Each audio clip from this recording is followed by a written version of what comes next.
Mr. Speaker, the President's Yes. Cabinet.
Nice to see you, sir. Good to see you. Yes, good to see you.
Mr. Speaker, the President of the United States.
Try a selfie.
Members of Congress, I have the high privilege and distinct honor of presenting to you the President of the United States.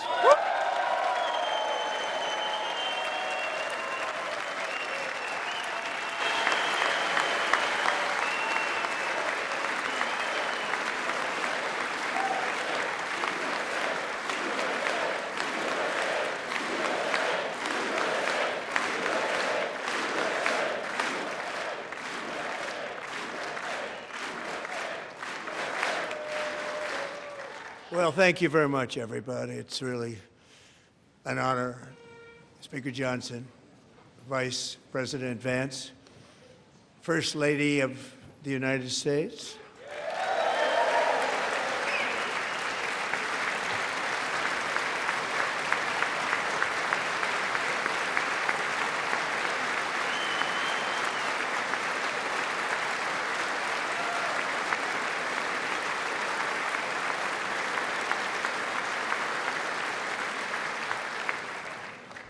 Second Lady of the United States.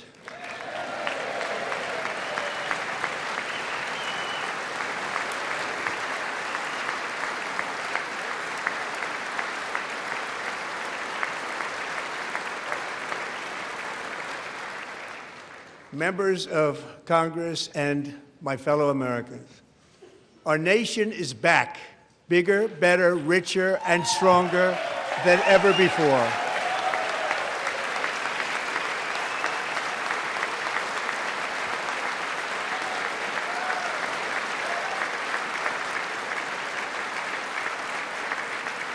Less than 5 months from now, our country will celebrate an epic milestone in American history, the 250th anniversary of our glorious American independence.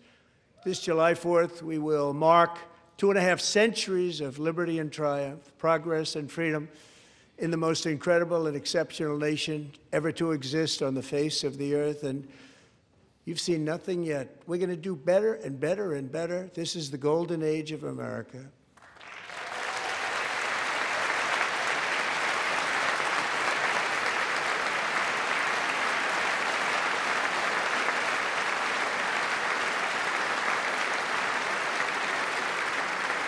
When I last spoke in this chamber 12 months ago, I had just inherited a nation in crisis with a stagnant economy, inflation at record levels, a wide-open border, horrendous recruitment for military and police, rampant crime at home, and wars and chaos all over the world. But tonight, after just 1 year, I can say with dignity and pride that we have achieved a transformation like no one has ever seen before, and a turnaround for the ages. It is indeed a turnaround for the ages.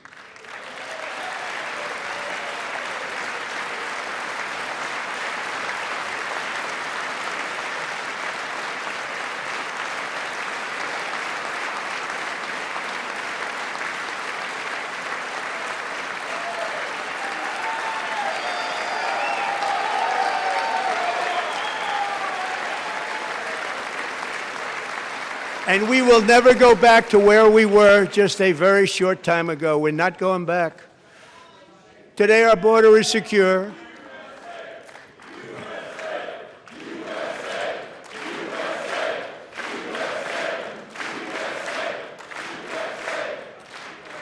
Thank you. Today, our border is secure. Our spirit is restored. Inflation is plummeting. Incomes are rising fast. The roaring economy is roaring like never before, and our enemies are scared, our military and police are stacked, and America is respected again, perhaps like never before.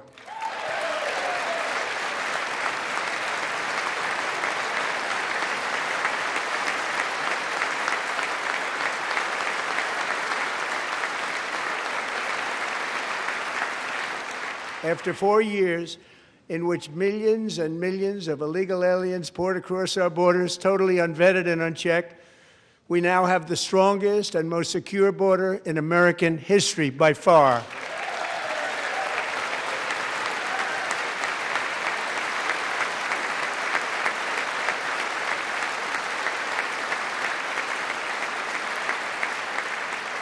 In the past 9 months, 0 illegal aliens have been admitted to the United States.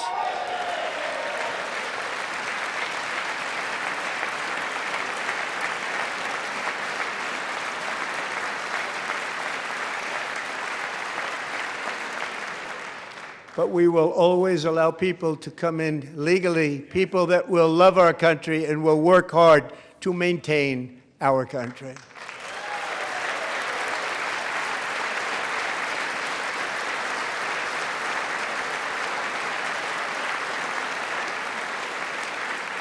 The flow of deadly fentanyl across our border is down by a record 56% in 1 year.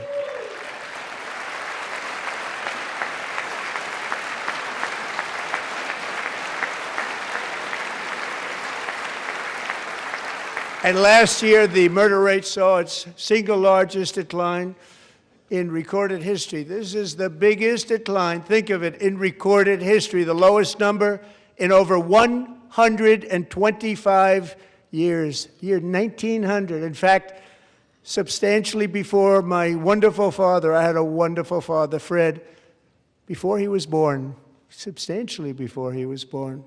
That's a long time ago. He wouldn't like me to say that, but that's a long time ago. The Biden administration and its allies in Congress gave us the worst inflation in the history of our country. But in 12 months, my administration has driven core inflation down to the lowest level in more than 5 years. And in the last 3 months of 2025, it was down to 1.7%.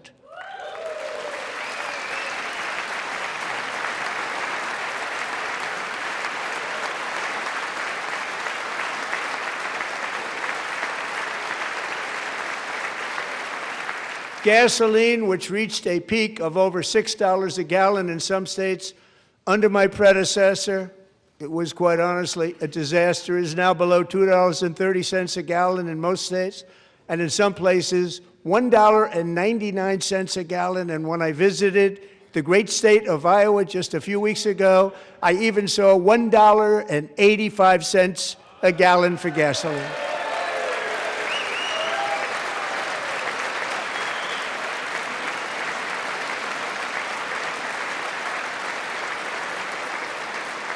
Mortgage rates are the lowest in 4 years and falling fast, and the annual cost of a typical new mortgage is down almost $5,000 just since I took office. 1 year.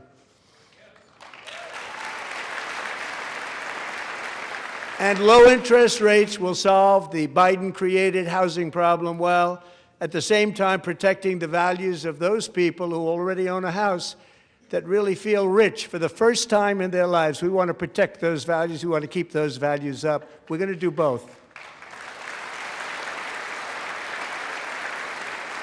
And we are going to keep it that way. The stock market has set 53 all-time record highs since the election. Think of that, 1 year. Boosting pensions, 401ks, and retirement accounts for the millions and millions of Americans. They're all gaining. Everybody's up, way up. In 4 long years, the last administration got less than $1 trillion in new investment in the United States. And when I say less, substantially less. In 12 months, I secured commitments for more than $18 trillion pouring in from all over the globe.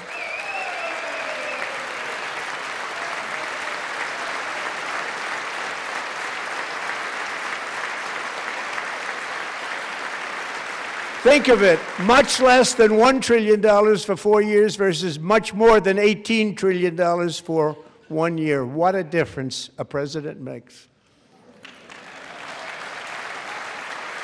A short time ago, we were a dead country.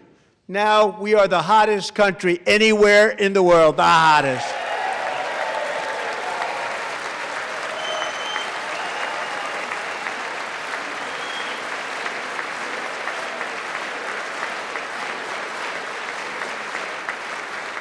As thousands of new businesses are forming and factories, plants, and laboratories are being built, we have added 70,000 new construction jobs in just a very short period of time. It's getting bigger and bigger and stronger. Nobody can believe what they're watching. American oil production is up by more than 600,000 barrels a day, and we just received from our new friend and partner, Venezuela, more than 80 million barrels of oil.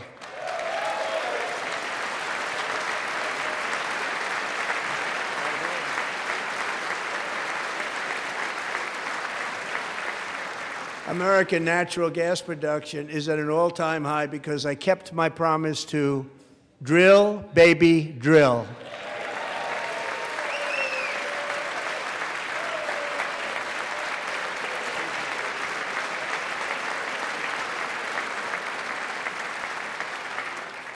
More Americans are working today than at any time in the history of our country. Think about that. Any time in the history of our country, more working today. And 100% of all jobs created under my administration have been in the private sector.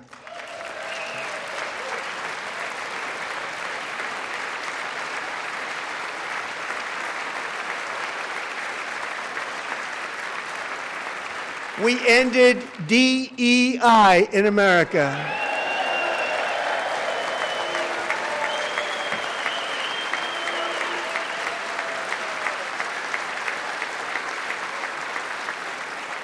We cut a record number of job-killing regulations, and in 1 year we have lifted 2.4 million Americans, a record, off of food stamps.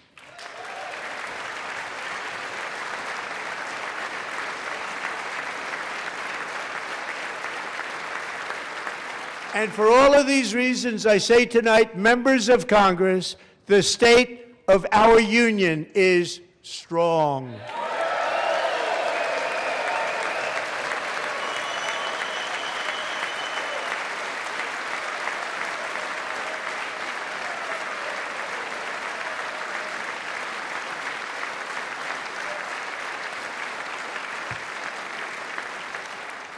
Our country is winning again. In fact, we're winning so much that we really don't know what to do about it. People are asking me, please, please, please, Mr. President, we're winning too much. We can't take it anymore. We're not used to winning in our country. Until you came along, we're just always losing, but now we're winning too much. And I say, no, no, no, you're going to win again. You're going to win big. You're going to win bigger than ever. And to prove that point, here with us tonight is a group of winners who just made the entire nation proud. The men's gold medal Olympic hockey team. Come on in.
Go ahead. They do.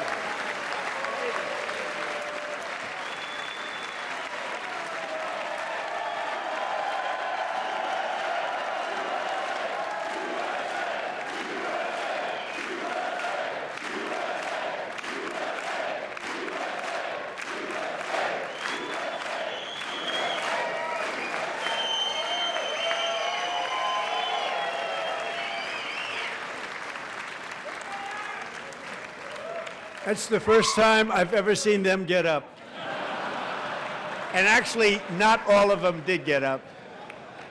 But they beat a fantastic Canadian team in overtime, as everybody saw, as did the American women who will soon be coming to the White House.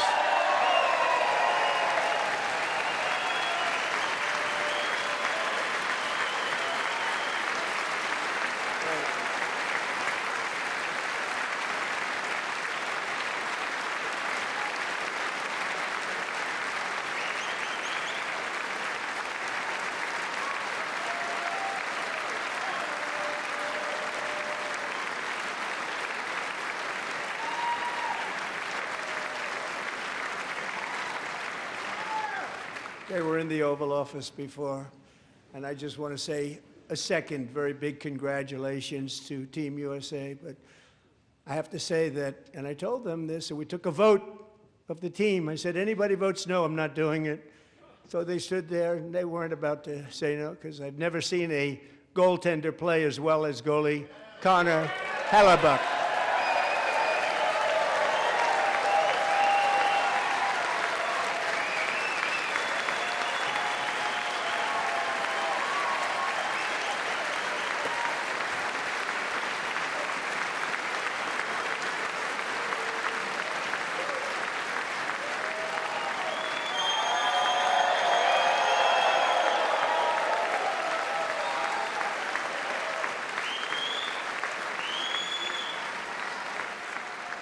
Think of it, 46 shots on goal, and I asked him, the one shot, the one where you put your stick in the back and it hit the neck of your stick and bounced off, do you practice that, or was that a little lucky? He refused to answer that question. But I just want to tell you that the members of this great hockey squad will be very happy to hear, based on their vote and my vote, and in this case my vote was more important, that I will soon be presenting Connor with our highest civilian honor, which we will be given and which has been given to many athletes over the years.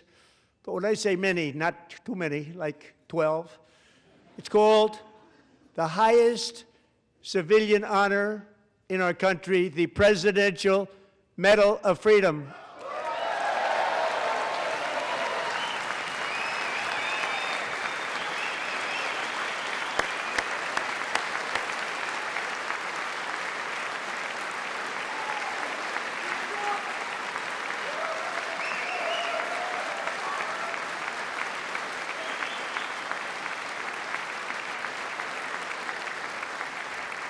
Great athletes have gotten that, very great, the best, and I thought he deserved it. And I did take a vote, every single one of them. I said, I'm not giving it if anybody goes no, and every single one of them rapidly put up their hand. So I want to thank you. What a special job you did. What special champions you are. Thank you very much.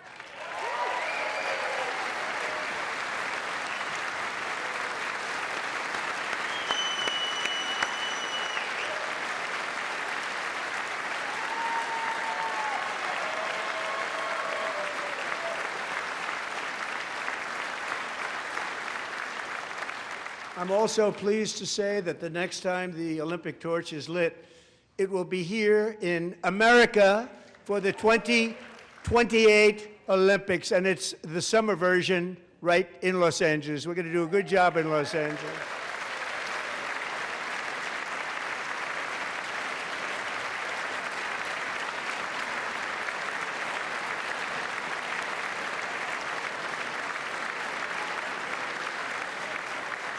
And Los Angeles is going to be safe, just like Washington, D.C. is now one of the safest cities in the country.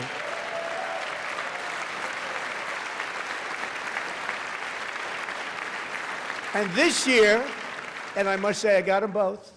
I got them in my first term, and I was disappointed because I didn't think I'd be the president when this happened. But strange things took place. And now I've got them because I got the Olympics and I got the 2026 FIFA World Cup, and I wanted to claim the 250th, but I didn't get away with that one. I couldn't claim that one for myself. But we're getting the World Cup, so we have the World Cup and the Olympics coming, and that is exciting news.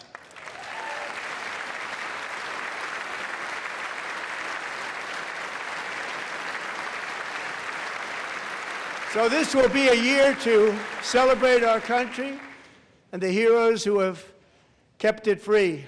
Men like Buddy Taggart.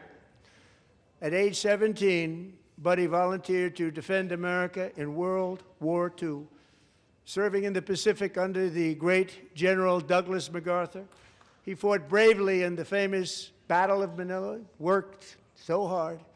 He was badly wounded and almost killed by enemy machine guns in Luzon. And 81 years ago this month, he liberated the largest internment camp in the Philippines, one of the largest anywhere in the world.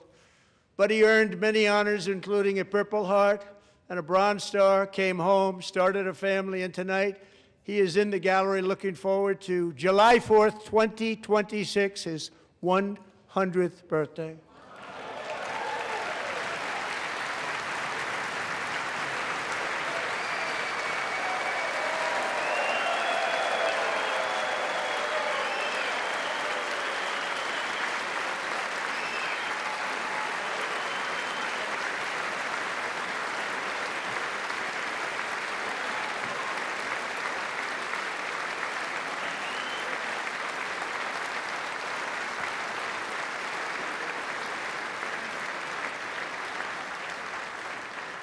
So, buddy, you're a brave man, and we salute you.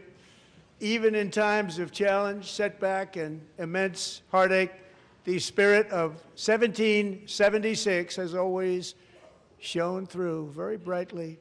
It was July 4th of last year when floodwaters tore through a girls' summer camp in Central Texas, one of the worst things I've ever seen. I was there, rising 26 feet in the matter of minutes, tragically claiming many, many lives. You all remember that one.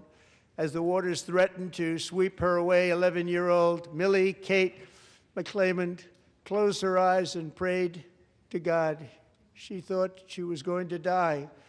Those prayers were answered when Coast Guard rescue swimmer Scott Ruskin descended from a helicopter above. Nobody knew where he came from. It was Scott's first ever rescue mission, a young guy, but very brave, very, very top, always top in his class, and he lifted not just Millie Kate, but 164 others to safety.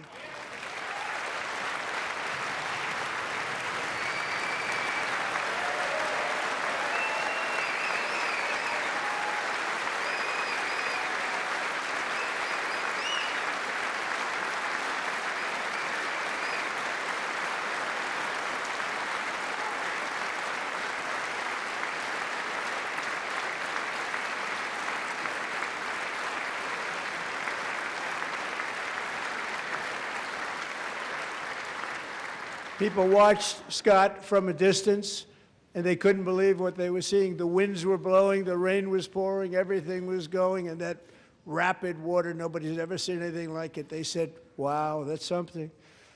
Tonight, Scott and Millie Kate are here together, reunited for the very first time. Thank you, Scott, Millie Kate.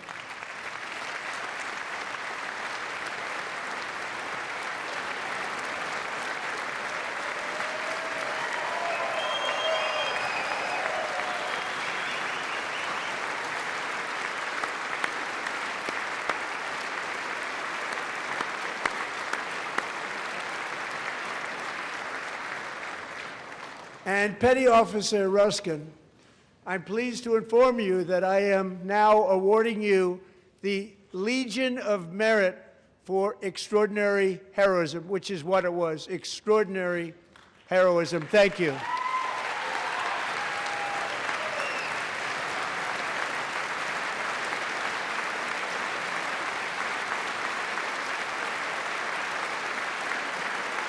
And I'd like to have the military aide to please come down and take care of the service. Military aide, thank you very much. Take care of that very important service. Thank you very much.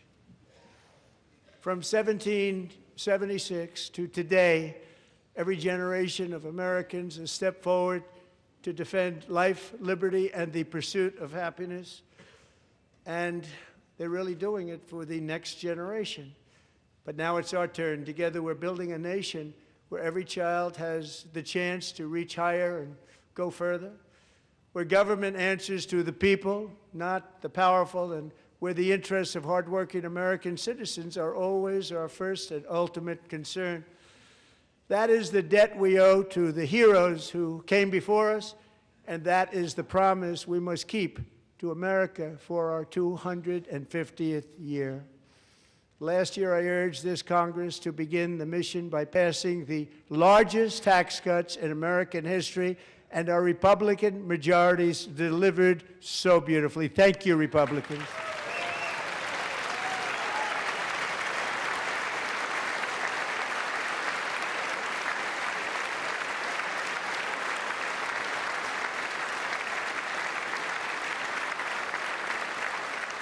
All Democrats, every single one of them, voted against these really important and very necessary massive tax cuts.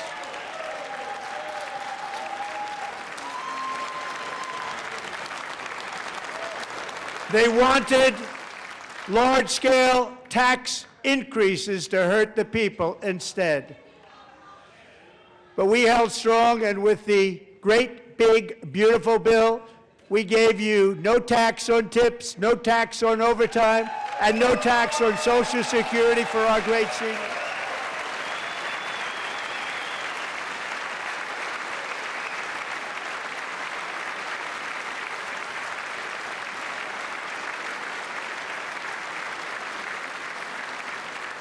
And we also made interest on auto loans tax deductible the first time, but only if the car is made in America.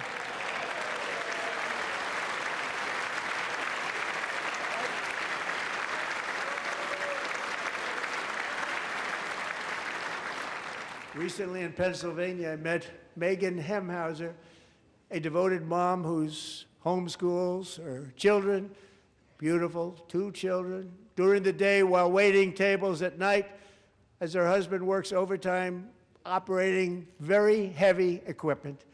Megan is here this evening, and she's happy to tell you that she is so much richer because with no tax on tips, no tax on overtime, and her expanded child tax credit done again by Republicans, Megan and her husband will take home more than $5,000 extra just for the year, cutting her tax bill in more than half.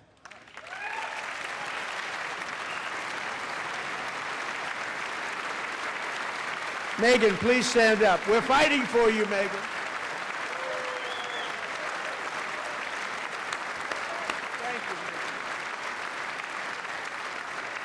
Thank you, Megan. We're fighting for you, Megan. Under our bill, parents like Megan can also activate their children's brand new Trump accounts.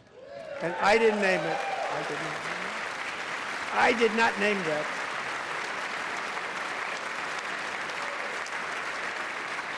Nobody believes me, but I did not name it. It was named by a very tall man sitting right there in the third row. Nice man, a good man. Tax-free investment accounts for every American child. This is something that's so special and has taken off and gone through the roof. Millions will be pre-funded courtesy of the U.S. Treasury and private individuals like Michael and Susan Dell, who have donated $6.25 billion to fund the Trump accounts for 25 million American children. They're great people.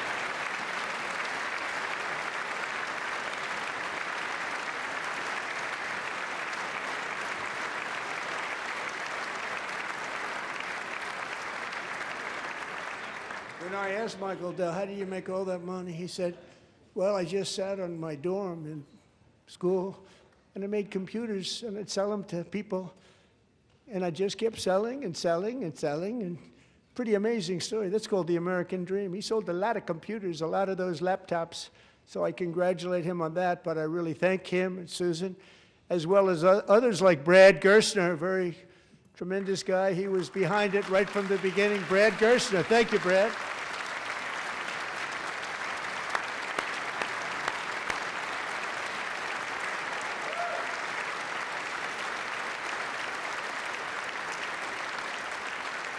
So with modest additional contributions, these young people's accounts could grow to over $100,000 or more by the time they turn 18. Think of it, how much money is that for somebody that started with nothing? Over 100,000, could be much more than that. To make this investment in our children's future, go to trumpaccounts.gov, trumpaccounts.gov. And a lot of people are doing it. It's setting every record in the book. It's popular. They knew what it was going to take. I'm so proud of them. I'm so proud of the people that got it started. And now it's just taken off. One of the primary reasons for our country's stunning economic turnaround, the biggest in history, where the Dow Jones broke 50,000 4 years ahead of schedule, and the S&P hit 7,000, where it wasn't supposed to do it for many years, were tariffs. I used these tariffs, took in hundreds of billions of dollars to make great deals for our country, both economically and on a national security basis. Everything was working well. Countries that were ripping us off for decades are now paying us hundreds of billions of dollars. They were ripping us so badly, you all know that. Everybody knows it. Even the Democrats know it. They just don't want to say it. And yet these countries are now happy, and so are we. We made deals. The deals are all done. And they're happy. They're not making money like they used to, but we're making a lot of money. There was no inflation, tremendous growth, and the big story was how Donald Trump called the economy correctly, and 22 Nobel Prize winners in economics didn't. They got it totally wrong. They got it really wrong. And then just 4 days ago, an unfortunate ruling from the United States Supreme Court, it just came down. It came down. Very unfortunate ruling. But the good news is that almost all countries and corporations want to keep the deal that they already made, right, Scott? Knowing that the legal power that I, as president, have to make a new deal could be far worse for them, and therefore they will continue to work along the same successful path that we had negotiated before the Supreme Court's unfortunate involvement. So despite the disappointing ruling, these powerful, country-saving, it's saving our country, the kind of money we're taking in, peace-protecting. Many of the wars I settled was because of the threat of tariffs. I wouldn't have been able to settle them without. Will remain in place under fully approved and tested alternative legal statutes. And they have been tested for a long time. They're a little more complex, but they're actually probably better, leading to a solution that will be even stronger than before. Congressional action will not be necessary. It's already time-tested and approved. And as time goes by, I believe the tariffs paid for by foreign countries will, like in the past, substantially replace the modern-day system of income tax, taking a great financial burden off the people that I love.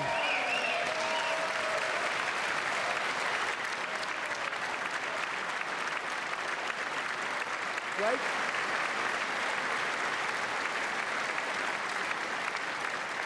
Moving forward, factories, jobs, investment, and trillions of dollars will continue pouring into the United States of America because we finally have a president who puts America first. I put America first.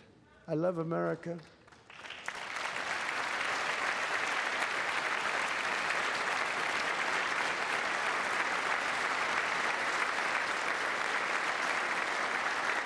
For decades before I came along, we had the exact opposite.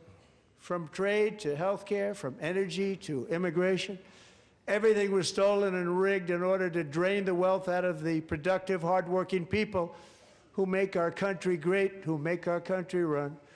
Under Biden and his corrupt partners in Congress and beyond, it reached a breaking point with the Green New scam, open borders for everyone. They poured in by the millions and millions from prisons, from mental institutions. They were murderers, 11,888 murders. They came into our country. You allowed that to happen. And record-setting inflation that cost the typical family $34,000 in just a speck of time.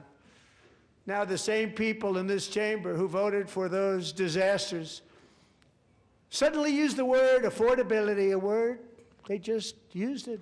Somebody gave it to them, knowing full well that they caused and created the increased prices that all of our citizens had to endure. You caused that problem. You caused that problem.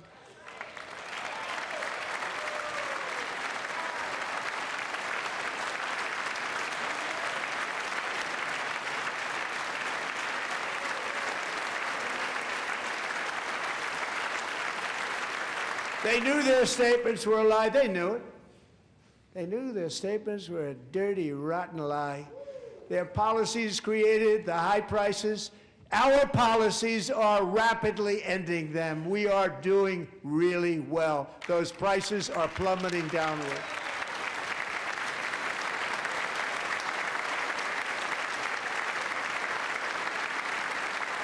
The price of eggs is down 60%. Madam Secretary, thank you. The cost of chicken, butter, fruit, hotels, automobiles, rent is lower today than when I took office by a lot. And even beef, which was very high, is starting to come down significantly. Just hold on a little while. We're getting it down. And soon you will see numbers that few people would think were possible to achieve just a short time ago. Nobody can believe when they see the kind of numbers, and especially energy, when they see energy going down to numbers like that, they cannot believe it. It's like another big tax cut. I'm also confronting one of the biggest ripoffs of our times, the crushing cost of health care caused by you. Since the passage of the Unaffordable Care Act, sometimes referred to as Obamacare, big insurance companies have gotten rich. It was meant for the insurance companies, not for the people. With our government giving them hundreds and hundreds of billions of dollars a year as their stock prices soared 1,000, 1,200, 1,400, and even 1,700%, like nothing else. That's why I introduced the great health care plan. I want to stop all payments to big insurance companies and instead give that money directly to the people so they can buy their own health care, which will be better health care at a much lower cost.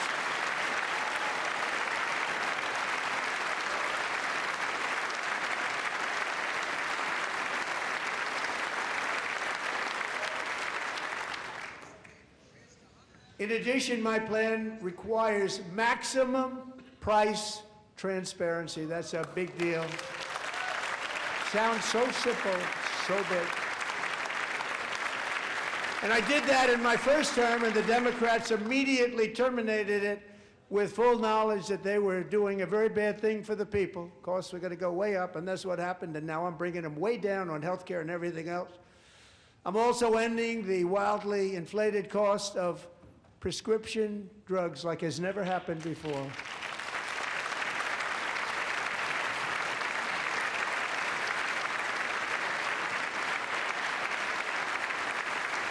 Other presidents tried to do it, but they never could. They tried. Most didn't try, actually.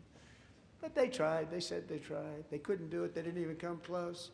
They were all talk and no action, but I got it done.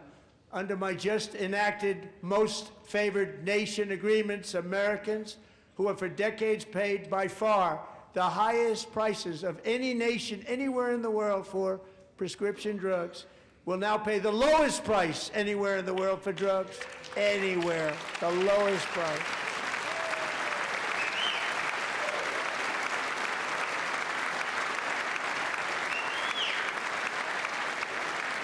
So in my first year of the second term, should be my third term, but strange things happen.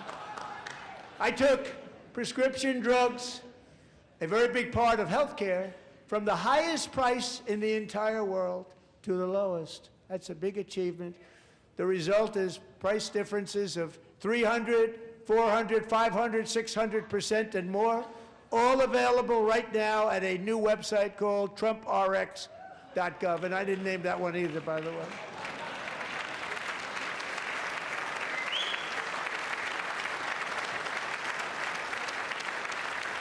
And here tonight is the very first customer ever to get that big discount, and it is big, Catherine Rayner. For 5 years, she and her husband have struggled with infertility, and they turned to IVF. One drug has been costing Catherine $4,000 to purchase, but a few weeks ago, she logged onto the TrumpRx website and got that same drug that cost $4,000, got it for under $500. A reduction of much more, actually, than $3,500. Catherine, we are all praying for you, and you're going to be a great mom.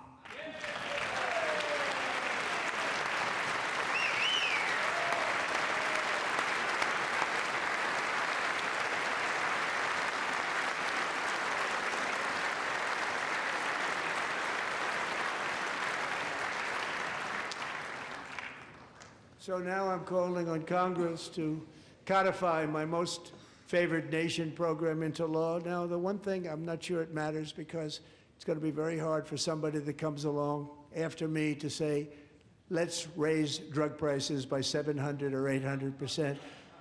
But John and Mike, if you don't mind, codify it anyway. They may do it. Codify it anyway. Thank you. Many Americans are also concerned that energy demand from AI data centers could unfairly drive up their electric utility bills.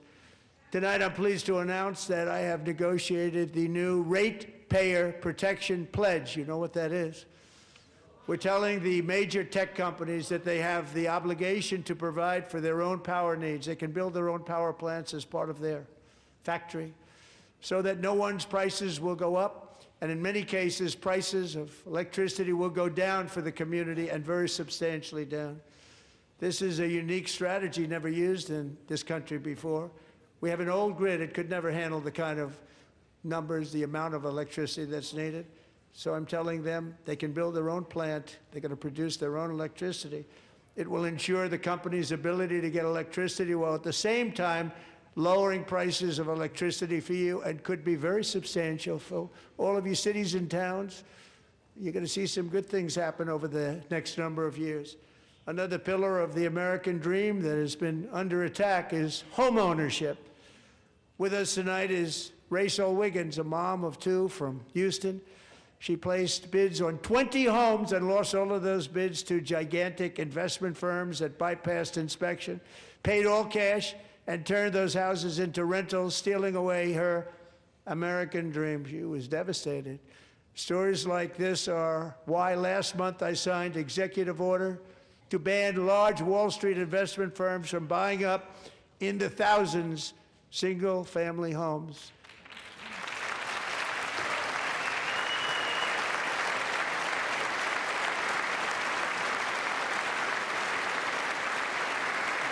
And now I'm asking Congress to make that ban permanent, because homes for people, really, that's what we want. We want homes for people, not for corporations. Corporations are doing just fine. Rachel, thank you very much. Good luck with your home. You'll get one soon.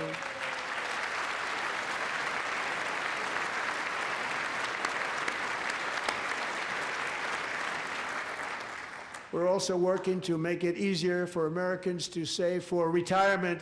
And under this administration, we will always protect Social Security and Medicare. They are not protecting it for our seniors. We will always protect Social Security, Medicare, Medicaid.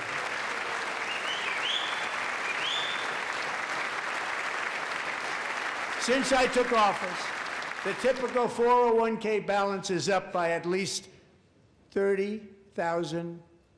That's a lot of money. We have millions and millions of people, because the stock market has done so well, setting all those records. Your 401ks are way up. Yet half of all of working Americans still do not have access to a retirement plan with matching contributions from an employer. To remedy this gross disparity, I'm announcing that next year my administration will give these often forgotten American workers, great people, the people that built our country, access to the same type of retirement plan offered to every federal worker. We will match your contribution with up to $1,000 each year. As we ensure that all Americans can profit from a rising stock market, let's also ensure that members of Congress cannot corruptly profit from using insider information.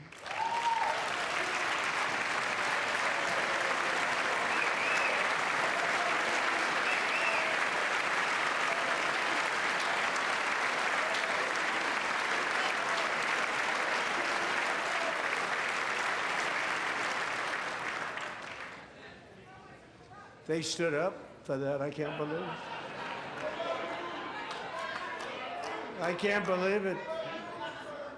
Did Nancy Pelosi stand up if she's here?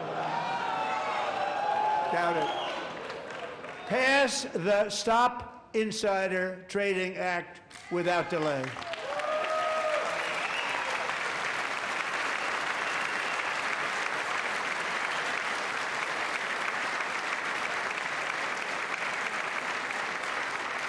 I wasn't sure if anybody even on this side was going to applaud for that. I'm very impressed. Thank you. I'm very impressed. But when it comes to the corruption that is plundering, it's plundering America.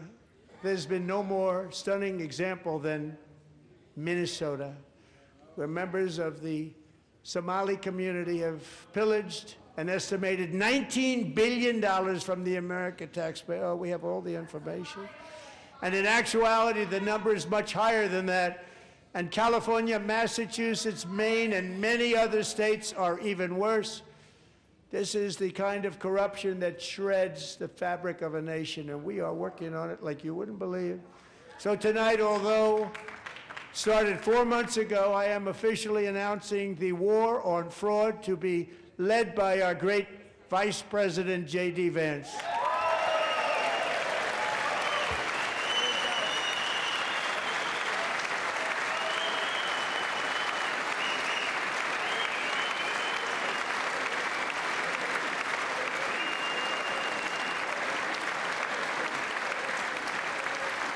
We'll get it done. And if we're able to find enough of that fraud, we will actually have a balanced budget overnight. It'll go very quickly. That's the kind of money you're talking about. We'll balance our budget. The Somali pirates who ransacked Minnesota remind us that there are large parts of the world where bribery, corruption, and lawlessness are the norm, not the exception.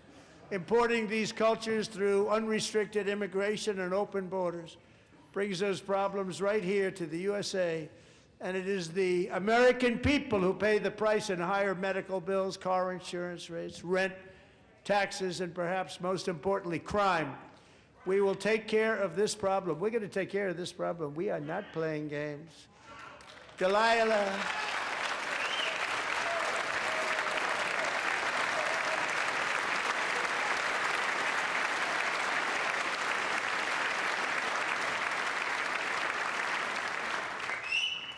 Delilah Coleman was only 5 years old in June 2024 when a 18-wheel tractor trailer plowed into her stopped car traveling at 60 miles an hour or more. The driver was an illegal alien let in by Joe Biden and given a commercial driver's license by open borders politicians in California. Doctors said Delilah would never be able to walk or talk, have a good life. She wouldn't even be able to eat again. But against all odds, she is now in the first grade learning to walk. And she's here this evening with her dad, Marcus, a fantastic man. Delilah, please, you are a great inspiration. Please stand up.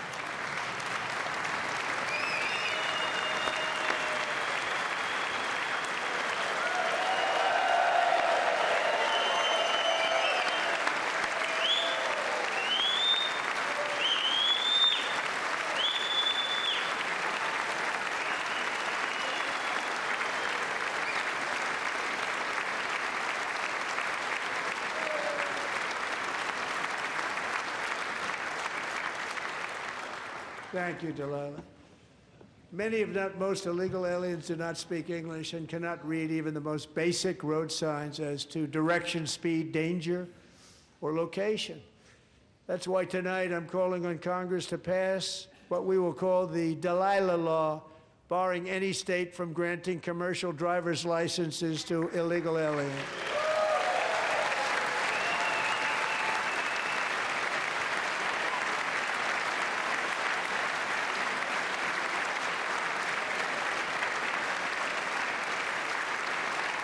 And yesterday, as you probably saw at the White House, I hosted a ceremony with Americans who lost their treasured loved ones to the scourge of illegal immigration. People came into our country, how we allowed this to happen with our open borders.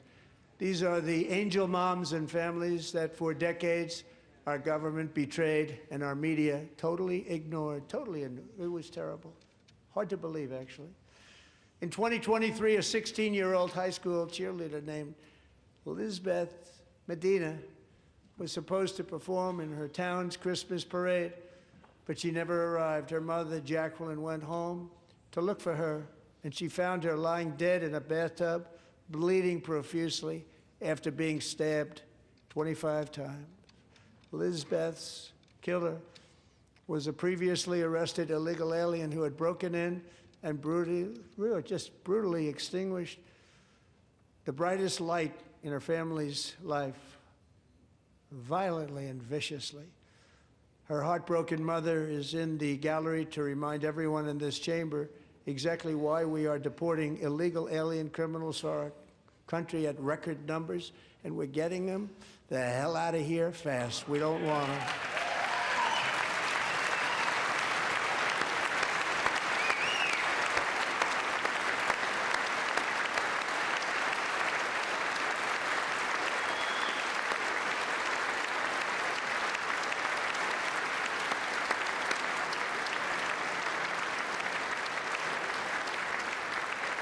Thank you very much, Jacqueline. Thank you. We can never forget that many in this room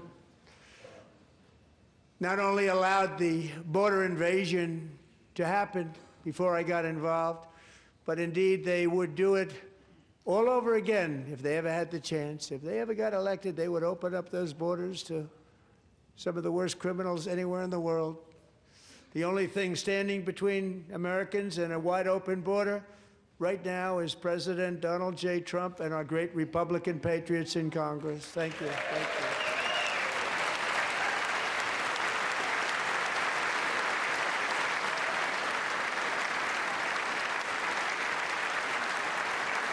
As we speak, Democrats in this chamber have cut off all funding for the Department of Homeland Security. It's all cut off. It's all cut off. They have instituted another Democrat shutdown, the first one costing us 2 points on GDP. 2 points we lost on GDP, which probably made them quite happy, actually. Now they have closed the agency responsible for protecting Americans from terrorists and murderers. Tonight I'm demanding the full and immediate restoration of all funding for the border security, homeland security of the United States, and also for helping people clean up their snow. We have no money because of the Democrats, and it would be nice. We'd love to give you a hand at cleaning it up, but you gave no money. Nobody's getting paid. It's a shame. So you have to think about it. We have, in case you didn't know, a pretty large snowstorm out there. One of the great things about the State of the Union is how it gives Americans the chance to see clearly what their representatives really believe. So tonight I'm inviting every legislator to join with my administration in reaffirming a fundamental principle. If you agree with this statement, then stand up and show your support. The first duty of the American government is to protect American citizens, not illegal aliens.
Isn't that a shame? You should be ashamed of yourself not standing up.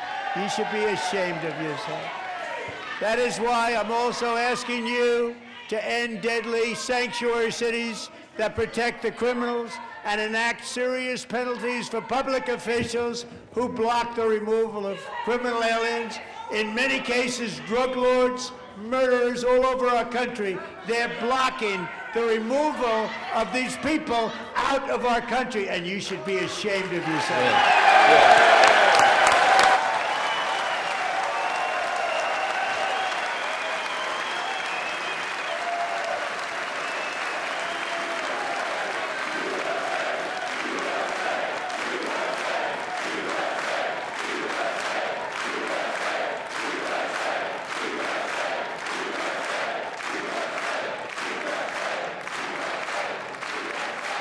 And perhaps most importantly, I'm asking you to approve the Save America Act.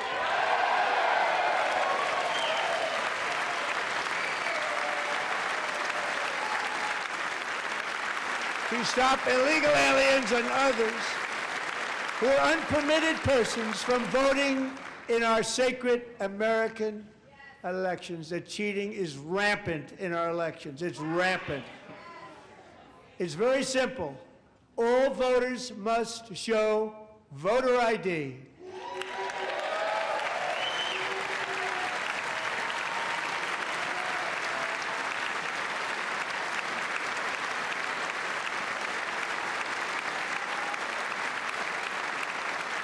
All voters must show proof of citizenship in order to vote.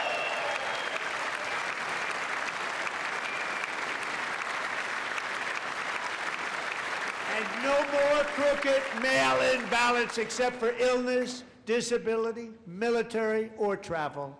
None. And this should be an easy one. And by the way, it's polling at 89%, including Democrats. 89%.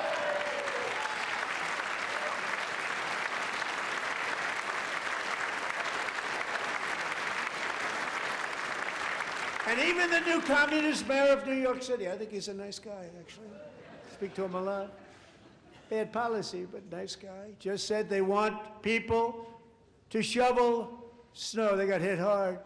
Wants them to shovel snow, but if you apply for that job, you need to show 2 original forms of ID and a Social Security card.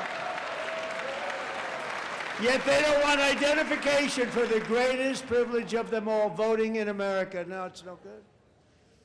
No good. Both Republicans and Democrats overwhelmingly agree on the policy that we just enunciated. And Congress should unite and enact this common sense, country-saving legislation right now, and it should be before anything else happens.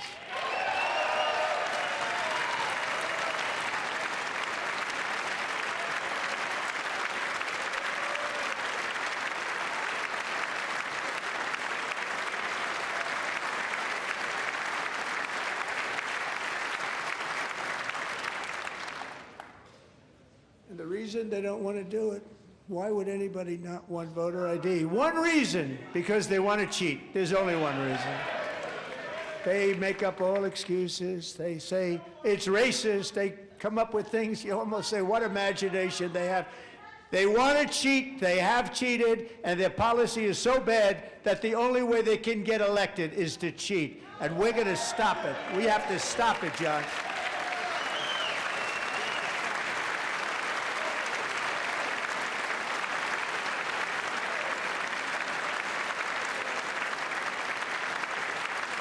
And here is one more opportunity to show common sense in government. In the gallery tonight are Sage Blair and her mother, Michelle. In 2021, Sage was 14 when school officials in Virginia sought to socially transition her to a new gender, treating her as a boy and hiding it from her parents. Hard to believe, isn't it? Before long, a confused Sage ran away from home after she was found in a horrific situation in Maryland A left-wing judge refused to return Sage to her parents because they did not immediately state that their daughter was their son. Sage was thrown into an all-boys state home and suffered terribly for a long time. But today, all of that is behind them because Sage is a proud and wonderful young woman with a full-ride scholarship to Liberty University. Sage and Michelle, please stand up.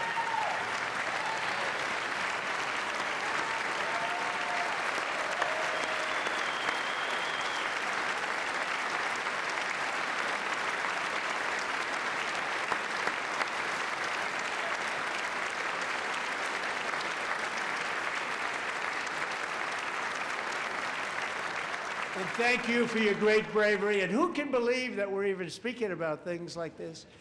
15 years ago, if somebody was up here and said that, they'd say, what's wrong with him?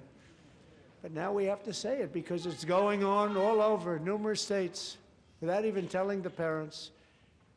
But surely we can all agree no state can be allowed to rip children from their parents' arms and transition them to a new gender against the parents' will. Who would believe that we're even talking about this? We must ban it, and we must ban it immediately.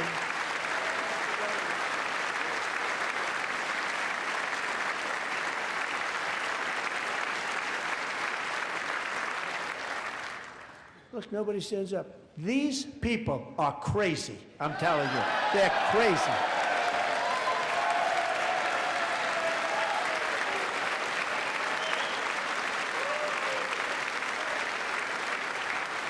Amazing, gentlemen. Boy, oh boy. We're lucky we have a country. With people like this, Democrats are destroying our country, but we've stopped it just in the nick of time, didn't we?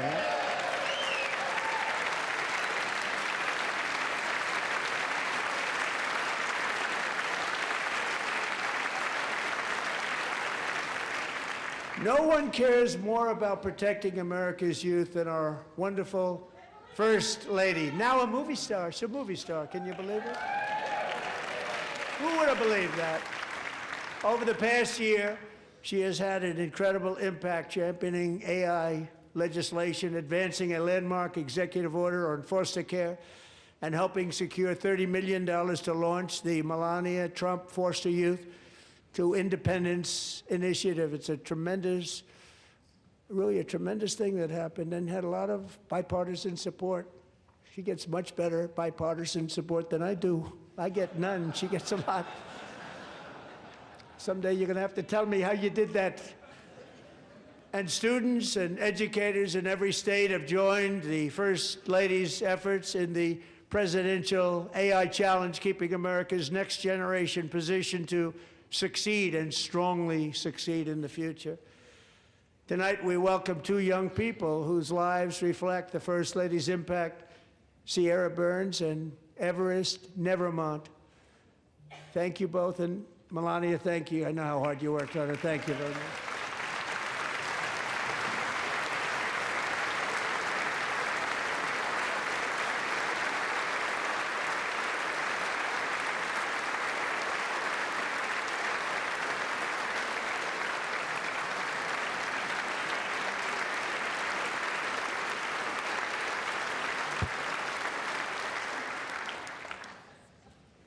I'm very proud to say that during my time in office, both the first 4 years and in particular this last year, there has been a tremendous renewal in religion, faith, Christianity, and belief in God. Tremendous renewal.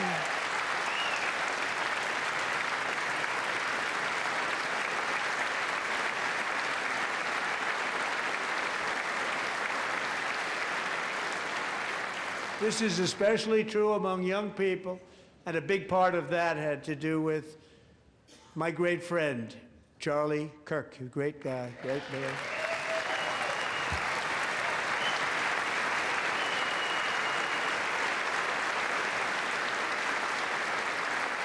So last year, Charlie was violently murdered by an assassin and martyred, really martyred for his beliefs. His wonderful wife, Erica, is with us tonight. Erica, please stand.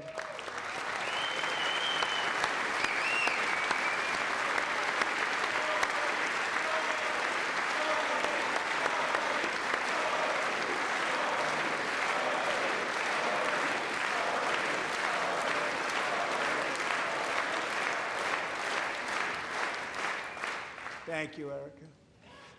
Been through a lot.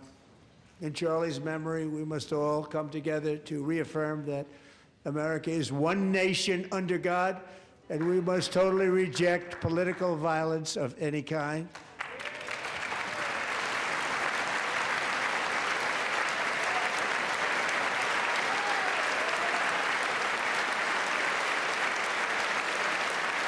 We love religion, and we love bringing it back, and it's coming back at levels that nobody actually thought possible. It's really a beautiful thing to see. Above all, unleashing America's promise requires keeping our communities safe. We have made incredible strides, yet dangerous repeat offenders continue to be released by pro-crime Democrat politicians again and again. We are honored to be joined tonight by a woman who's been through hell, Anya Zarutska. In 2022, she and her beautiful daughter, so beautiful, what a beautiful young woman, Irina, fled war-torn Ukraine to live with relatives near Charlotte, North Carolina. And by the way, what's going on with Charlotte? Last summer, 23-year-old Irina was riding home on the train when a deranged monster who had been arrested over a dozen times and was released through no cash bail, stood up and viciously slashed a knife through her neck and body. No one will ever forget. There were people on that train. No one will ever forget the expression of terror on Irina's face as she looked up at her attacker in the last seconds of her life. She died instantly. She had escaped a brutal war only to be slain by a hardened criminal, set free to kill in America, came in through open borders. Mrs. Zarutska, tonight I promise you we will ensure justice for your magnificent daughter, Irina.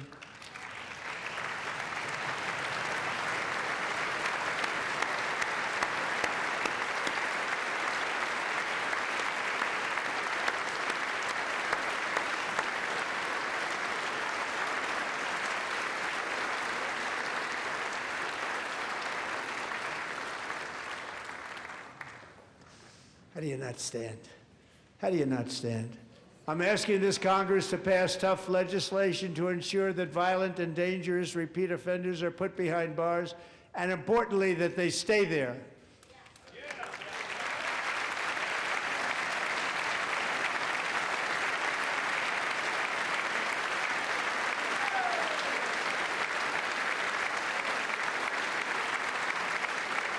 Starting last summer, I deployed our National Guard and federal law enforcement to restore law and order to our most dangerous cities, including Memphis, Tennessee, big success, New Orleans, Louisiana, big success, and our nation's capital itself, Washington, D.C., where we have almost no crime anymore in Washington, D.C. How did that happen?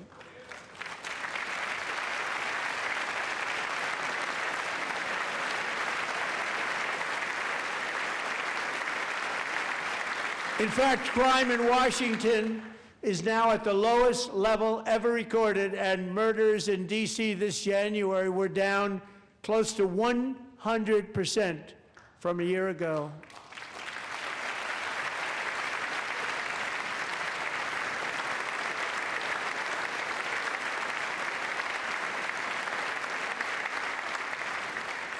I don't like to hear that. One of sick people, one of the brave service members who helped achieve this stunning turnaround was 20-year-old West Virginia Army National Guard Specialist Sarah Beckstrom. After a 4-month deployment, she voluntarily extended her service, and her rank was going to be lifted. She was doing so well. They were so proud of her. But the very next day, she was on patrol near the White House when she was ambushed and shot in the head by a terrorist monster from Afghanistan. Shouldn't have been in our country. And all because she wore the uniform of our nation, she was shot. He traveled here because he didn't like people wearing our uniform. He was sick and deranged, shouldn't have been in our country. Sarah Beckstrom died in order to defend our capital, and we are honored to be joined by her wonderful parents, Gary and Evalie. Your daughter was a true American patriot, and she will be greatly missed. She was a great person. I saw reports on her. They've never seen anything like her.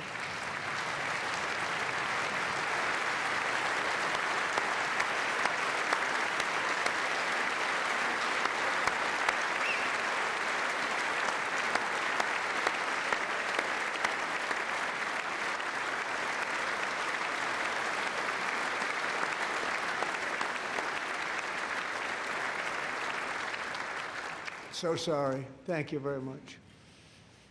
She's a great young lady. I saw reports that were like perfect. She was perfect. Serving alongside Sarah that day was Staff Sergeant Andrew Wolf.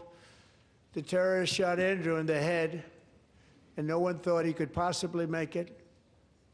The two of them, Sarah and Andrew, both shot violently in the head. Neither was expected to make it.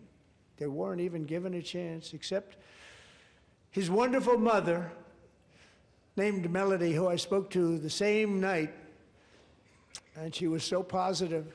The doctors thought that Andrew was gone, but his mother said, "No, no, Mr. President, Andrew will be fine. He's going to make it." I've never seen anything like it. I mean, he was given almost no chance. She said, "I have no doubt, sir, he's going to be okay." This was a conversation that I had with her that night, with her son laying helplessly in bed, blood all over. Everybody is praying, she said, "Sir, he will be okay." The doctors didn't understand what she was saying, and after looking at the results of the damage done, neither did I. She was so strong and conclusive that even Andrew's great father felt she didn't really understand the gravity of the situation. But she turned out to be right. Right, Melody? She turned out to be right.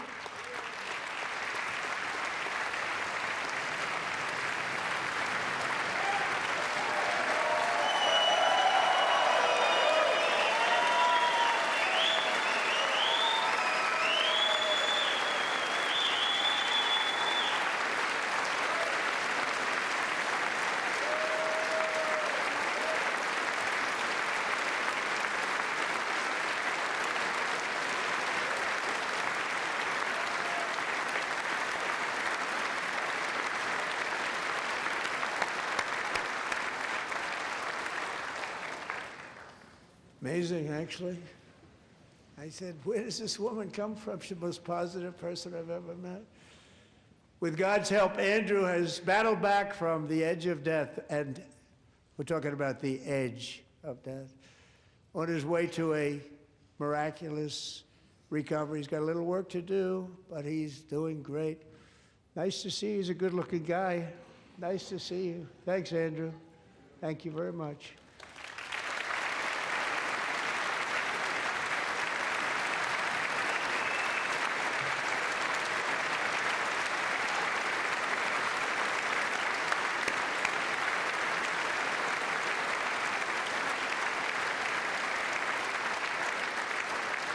So, Andrew, while you're up, now I'm going to ask a highly respected General James Seward to present Staff Sergeant Andrew Wolf and the great family of Sarah Beckstrom with the award created by our late, great President George Washington himself. It's called the Purple Heart.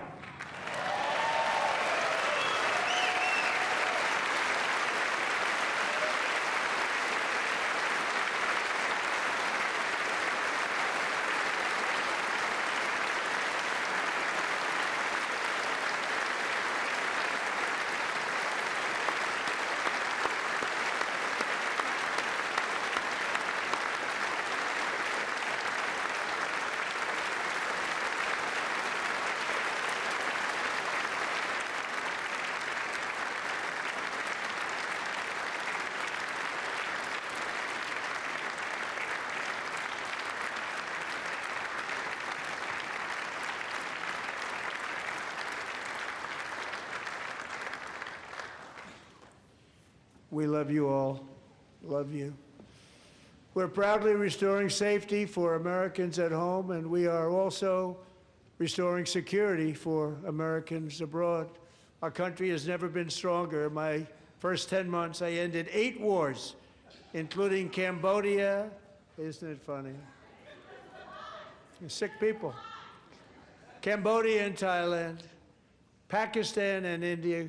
Would have been a nuclear war. 35 million people said the Prime Minister of Pakistan would have died if it were not for my involvement. Kosovo and Serbia, Israel and Iran, Egypt and Ethiopia, Armenia and Azerbaijan, the Congo and Rwanda, and of course the war in Gaza, which proceeds at a very low level. It's just about there. And I want to thank Steve Witkoff and Jared Kushner for your help. Thank you, Steve. Thank you, Jared.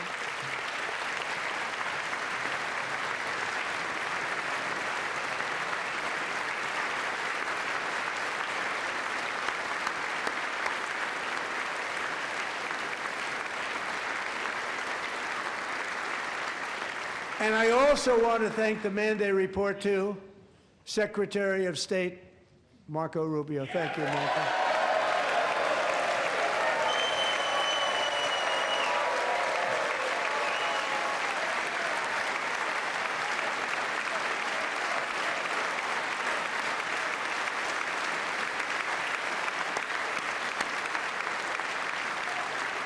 People don't like you. You know, Marco got 100% of the votes when he was in confirmation. I think our next one was about 54%. And some of the Democrats are now saying, I can't believe we approved that guy. And he said it's an honor that they feel that way, right, Marco? You have done a great job, great Secretary of State. I think he'll go down as the best ever.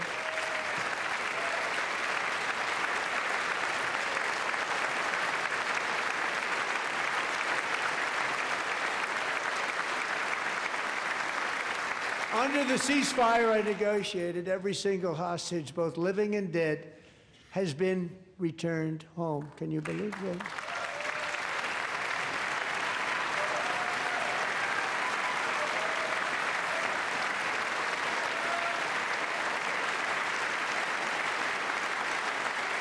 Nobody thought it was possible. Nobody thought that was possible. Both living and dead. And those parents who had a dead son, their boy, they'd always tell me their boy, they wanted him as much as though he were living. That was an amazing period of time. And they came back, and when we got all of the living hostages back, and many, many before them, but I always said those last 20 are going to be very tough, but we got many, many more, hundreds. But I said those last 20 are going to be tough. We got them back. But we only got back 14 or 15 of the dead, of the 28. And believe it or not, Hamas worked along with Israel, and they dug, and they dug, and they dug. It's a tough thing to do, going through bodies all over, passing up 100 bodies sometimes for each one that they found. Tough job. And they finally got it back to 27. And then Steve and Jared, they got it back to 28. They found all 28. Nobody thought that was possible, but we did it. And I remember the family of the 28th. They were so grieved, but they were so happy as it's possible to be. They had their boy back. The mother said, "Sir, we have our boy back." What a period of time that was, but we got them all back. So thank you both very much. Great job.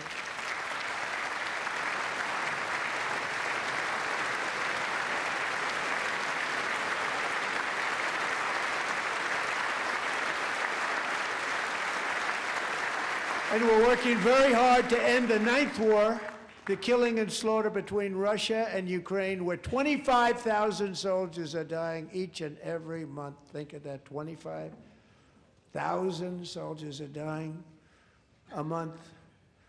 A war which would have never happened if I were president, would have never happened. As president, I will make peace wherever I can, but I will never hesitate to confront threats to America wherever we must.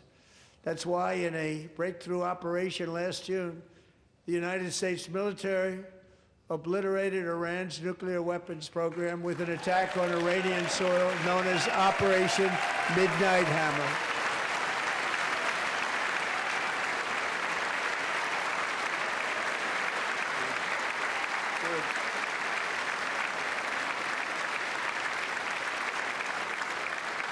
For decades, it had been the policy of the United States never to allow Iran to obtain a nuclear weapon.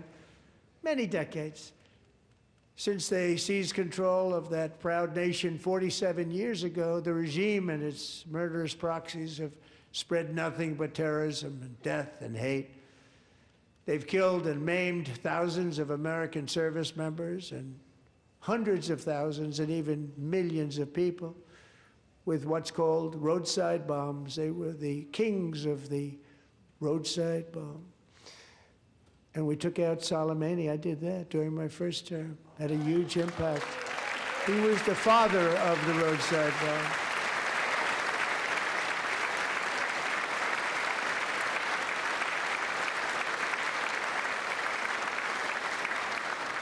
And just over the last couple of months with the protests, they've killed at least, it looks like, 32,000 protests. 32,000 protesters in their own country. They shot them and hung them. We stopped them from hanging a lot of them with the threat of serious violence. But this is some terrible people. They've already developed missiles that can threaten Europe and our bases overseas, and they're working to build missiles that will soon reach the United States of America. After Midnight Hammer, they were warned to make no future attempts to rebuild their weapons program, and in particular, nuclear weapons. Yet they continue, starting it all over. We wiped it out, and they want to start all over again, and are at this moment again pursuing their sinister ambitions. We are in negotiations with them. They want to make a deal, but we haven't heard those secret words. We will never have a nuclear weapon. My preference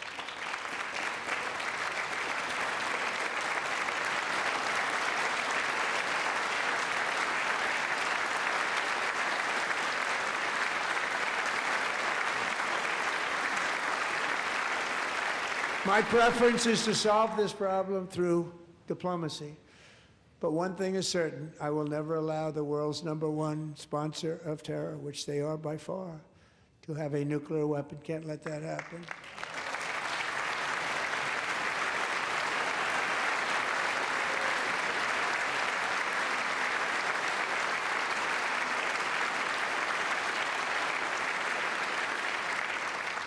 And no nation should ever doubt America's resolve. We have the most powerful military on earth. I rebuilt the military in my first term. We're going to continue to do so.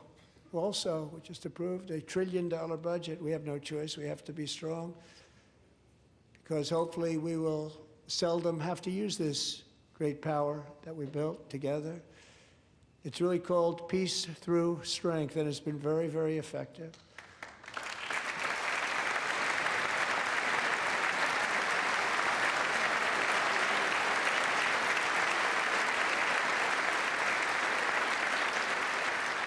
So thanks to Republicans in Congress, we're investing that record number of dollars, have no choice, in the United States Armed Forces.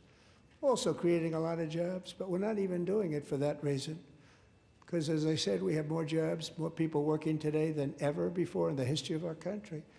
And NATO countries are friends and allies. They are. They're our friends and they're our allies. Have just agreed, at my very strong request, to pay 5% of GDP for military defense rather than the 2%, which they weren't paying. We were paying for almost all of NATO. Now they're paying 5 as opposed to not paying 2.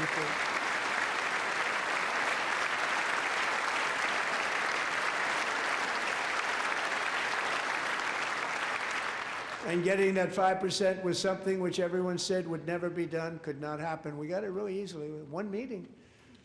And big difference between 2% that's not paid. We were paying the freight of many of them. Very few were paid up. Now 5%, then they're paid. And everything we send over to Ukraine is sent through NATO, and they pay us in full. They pay us totally in full.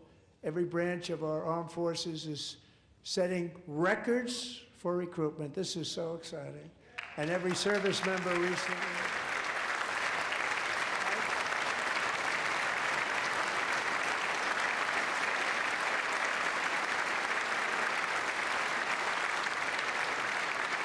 And every service member recently received a warrior dividend of $1,776.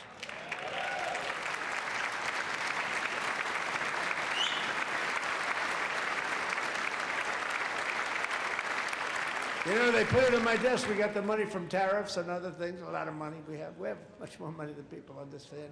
Have to rebuild that program a little bit, but it won't take long. But we got the money, and it was $1,775, and they wanted my approval. And I said, what's the number? $1,775. I said, wait a minute, for one more dollar, we can have $1,776. It's going to... I said, we're going to figure that. I never asked anybody if we could afford it. One more dollar, I said $1,776. And I said, that's good. And I'll tell you what, our military, that was 4 months ago, our military, I never see a person in the military that doesn't thank me for it, so we're honored to do it. They deserve it.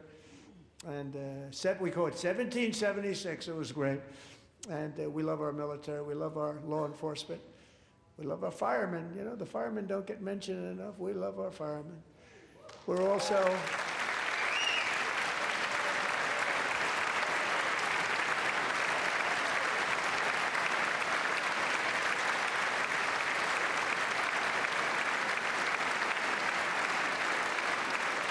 We're also restoring American security and dominance in the Western Hemisphere, acting to secure our national interests and defend our country from violence, drugs, terrorism, and foreign interference. For years, large swaths of territory in our region, including large parts of Mexico, really large parts of Mexico, have been controlled by murderous drug cartels. That's why I designated these cartels as foreign terrorist organizations, and I declared illicit fentanyl as a weapon of mass destruction.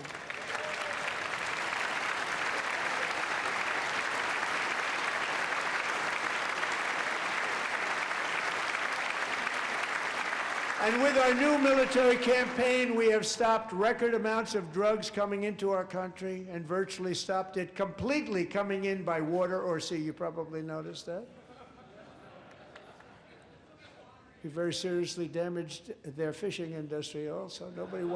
Nobody wants to go fishing anymore. We've also taken down one of the most sinister cartel kingpins of all. You saw that yesterday. In January,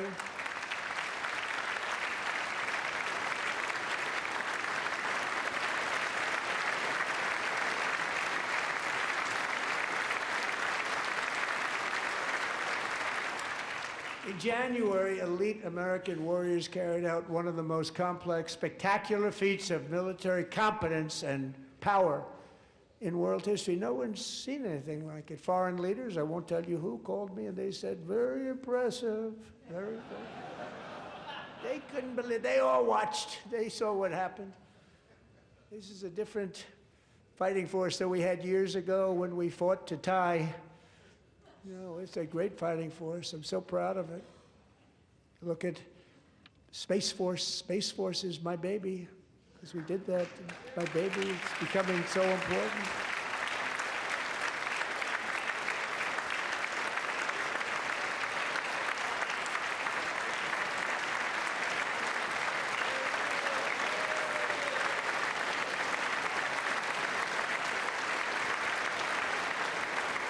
And America's armed forces overwhelmed all defenses and utterly defeated an enemy, good fighters, to end the reign of outlaw dictator Nicolas Maduro and bring him to face American justice.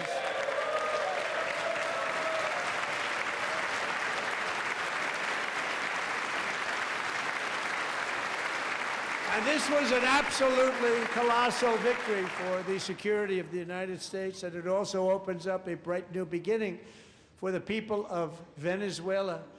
We're working closely with the new president of Venezuela, Delcy Rodriguez, to unleash extraordinary economic gains for both of our countries and to bring new hope to those who have suffered so terribly. They really did suffer. With us tonight is Alejandro Gonzalez. She grew up in a tight-knit Venezuelan family and was especially close to her beloved Uncle Enrique, But after Enrique ran for office and opposed Maduro, he was kidnapped by Maduro's security forces and thrown into the regime's really infamous prison in Caracas. Alejandro feared she would never see her uncle again. She feared for her own life also. But since the raid, we have worked with the new leadership, and they have ordered the closure of that vile prison and released hundreds of political prisoners already, with more to come. Alejandro, I'm pleased to inform you that not only has your uncle been released, but he is here tonight. We brought him over to celebrate his freedom with you in person. Enrique, please come down.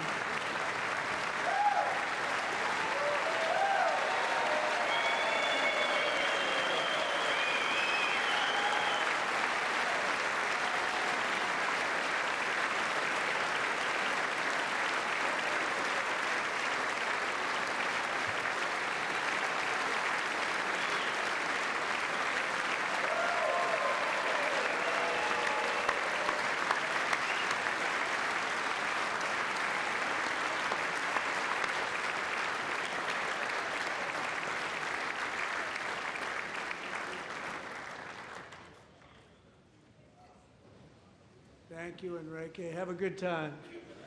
Nice to have you back, Enrique. There were many heroes on that January raid to capture Maduro, really great heroes. It was very dangerous. They knew we were coming. They were all set. But the deeds of one warrior that night will live forever in the eternal chronicles of military valor.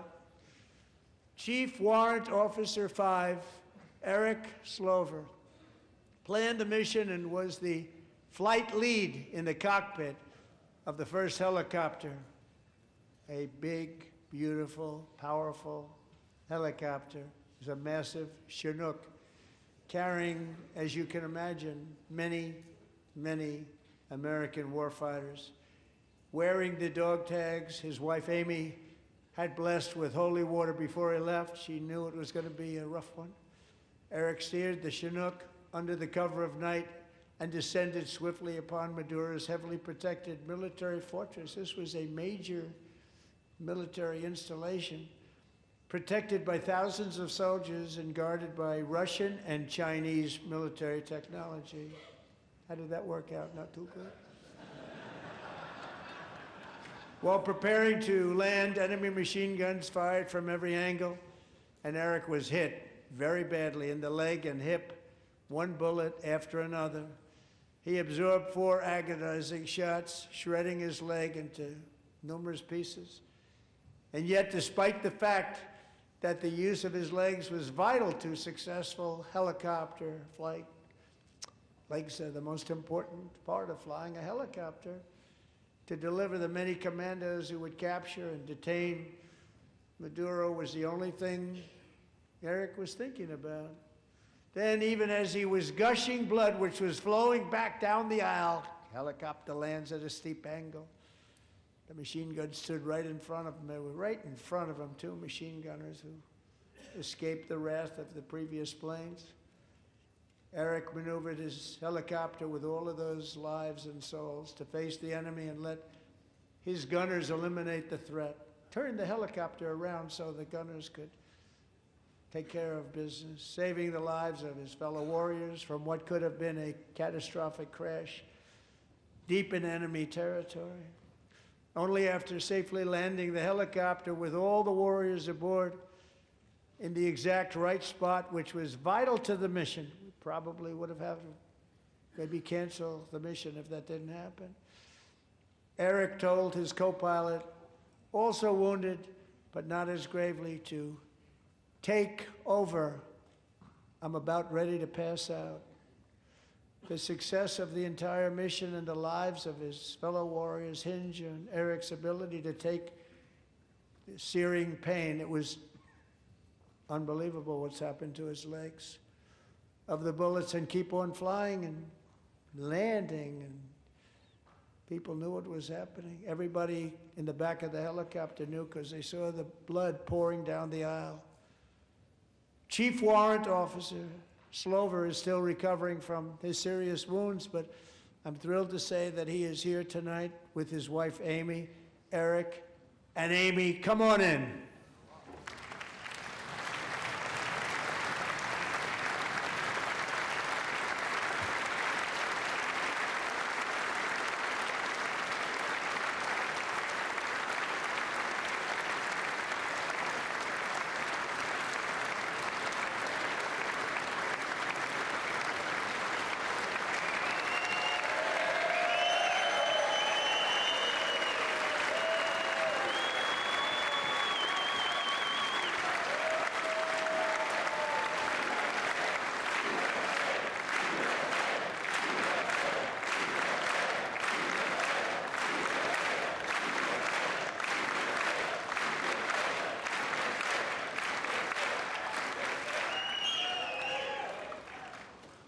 So we have a surprise for Eric and Amy.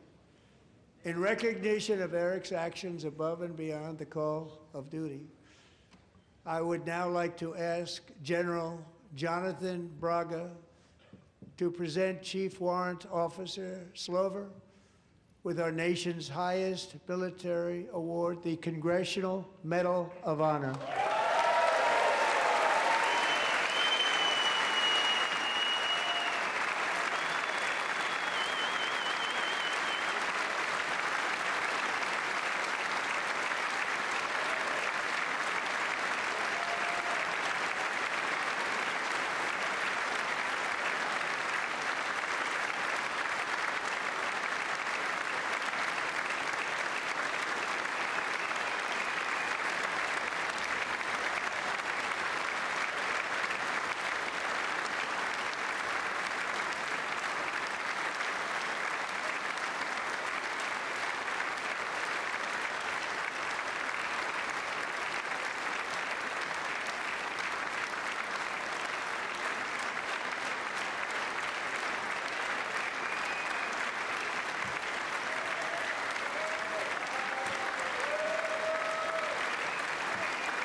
Well, thank you very much, Eric and Amy.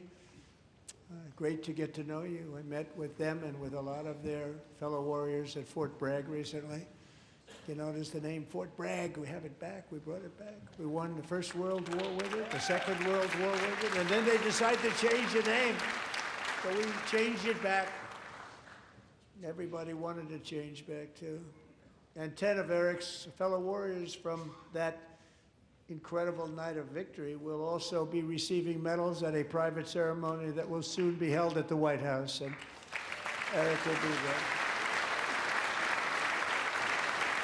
Thank you.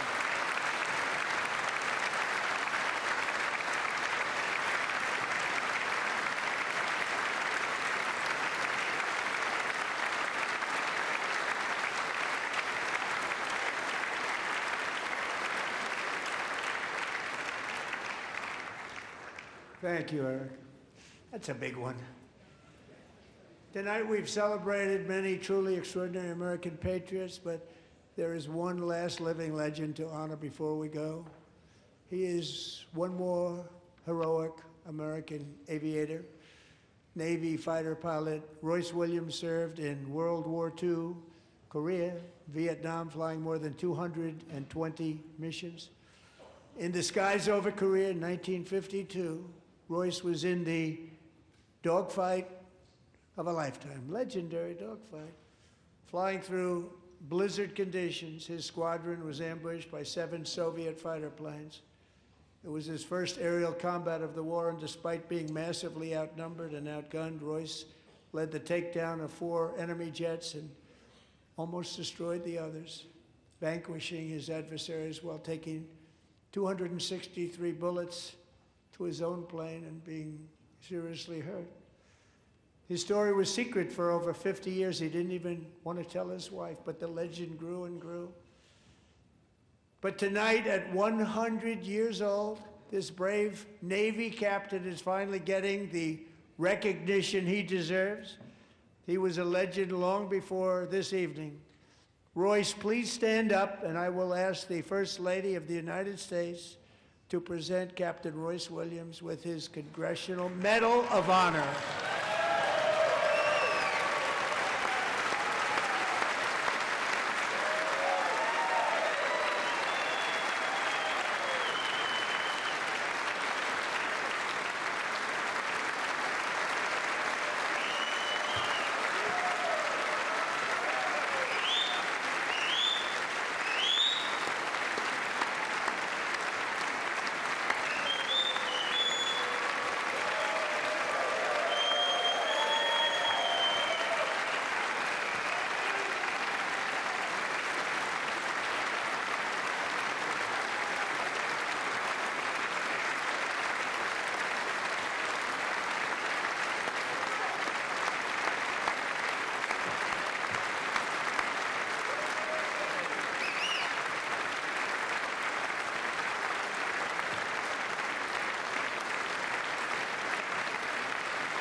Thank you, Royce, and thank you, Eric. I've always wanted the Congressional Medal of Honor, but I was informed I'm not allowed to give it to myself, and I wouldn't know why I'd be taking it, but if they ever open up that law, I will be there with you someday. But you know, that's our highest honor, Congressional Medal of Honor, and that's a big thing, and it's an honor to be in the same room with you. Thank you both very much, Eric. Thank you.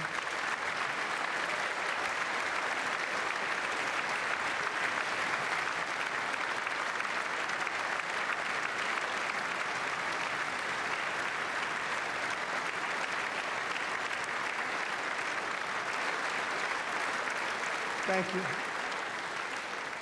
250 years is a long time in the life of a nation, but in another sense, it's really a mere moment in the eye of history. Two of the gentlemen we met in the gallery this evening took their first breaths 1 century ago, 100 years before that, on July 4th, 1826, the author of the Declaration of Independence, brilliant, Thomas Jefferson, drew his last breath. Just a single long human lifespan separates the giants who declared and won our independence from the heroes who stand among us tonight. Everything our nation has done, everything we have achieved, has been the work of those few great lifetimes. In those brief chapters, Americans built this nation from 13 humble colonies into the pinnacle of human civilization and human freedom, the strongest, wealthiest, most powerful, most successful nation in all of history. Americans ventured out across the daunting and dangerous continent. We carved paths through an unforgiving wilderness, settled a boundless frontier, and tamed the beautiful but very, very dangerous Wild West. From empty marshes and wide open plains, we raised up the world's greatest cities. Together, we mastered the world's mightiest industries and shattered history's monstrous tyrannies. And we liberated millions from the chains of fascism, communism, oppression, and terror. Americans lifted humanity into the skies on the wings of aluminum and steel. And then we launched mankind into the stars on rockets powered by sheer American will and unyielding American pride. We wired the globe with our ingenuity. We captivated the planet with American culture. And now we are pioneering the next great American breakthroughs that will change the entire world. All of this and so much more is the enduring legacy, unmatched glory of the hardworking patriots who built and defended this country and who still carry the hopes and freedoms on all of humanity's backs. For years they were forgotten, betrayed, and cast aside. But that great betrayal is over, and they will never be forgotten again. Because when the world needs courage, daring, vision, and inspiration, it is still turning to America. And when God needs a nation to work his miracles, he knows exactly who to ask. There is no challenge Americans cannot overcome, no frontier too vast for us to conquer, no dream too bold for us to chase, no horizon too distant for us to claim. For our destiny is written by the hand of providence, and these first 250 years were just the beginning.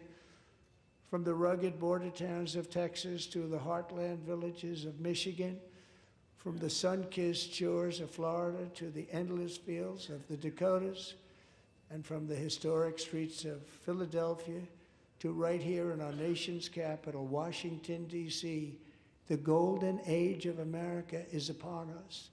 The revolution that began in 1776 has not ended. It still continues because the flame of liberty and independence still burns in the heart of every American patriot. And our future will be bigger, better, brighter, bolder, and more glorious than ever before. Thank you, God bless you, and God bless America.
Mr. President, that was a home run. Mr. President. Hey. Okay, you too. All right. You're the best. Thank you. Good job. Thank you, friends. Very well done, sir. We'll see you Friday, Mr. President. Great job. Oh, good. See you then. Thank you. Well done. God bless you. Good job. Mr. President. Good job. Thank you very much. Excellent speech, Mr. President. I mean, Absolutely. I'm so Thank you. Mr. President. The best Mr. ever. President. Thank you. The best ever. He's the president. Thank you. Where you going, man?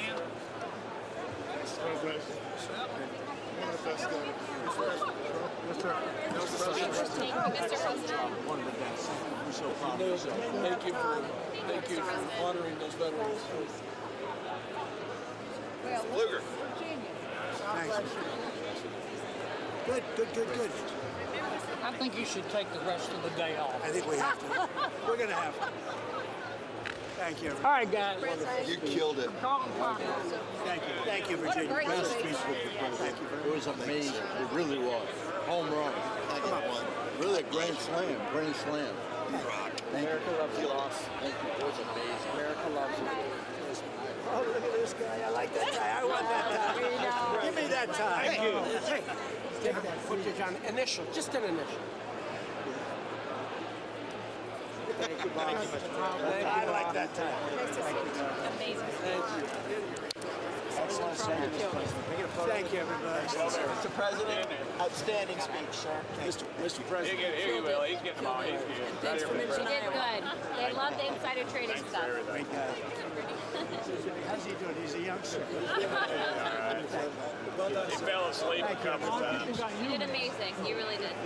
Great speech. Proud of you. Great job, Mr. President. Thanks for your Well leadership. done, Mr. President, well done. God bless you. God bless you, sir. Thank you, fellas. No good speech yet. Fantastic. That's a big statement coming from you guys. Incredible. Great job. Great job. Yes, sir. Love the finish. Home run hitter. See you sometime. Great job. Thank you, everybody. Great job. Great speech. Thank you. Thank you, everybody. That was the best speech No, thank you very much. speech I've ever heard. Really, the best ever? That's a nice coming from you. That's a big statement. It's also the There he longest. is. Phenomenal. Great job on Love it. television. Congratulations, Also the Mr. longest President. Thank you. president. Thank you so much. Take care. Thank you very much. Still need to talk to you. Congratulations, Mr. President. Thank you. Mr. President. That's great. Great.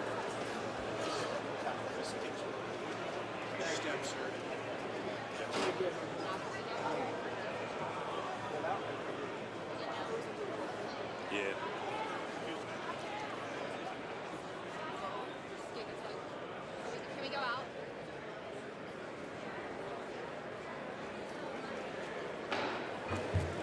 The chair declares the joint session of the two houses now dissolved.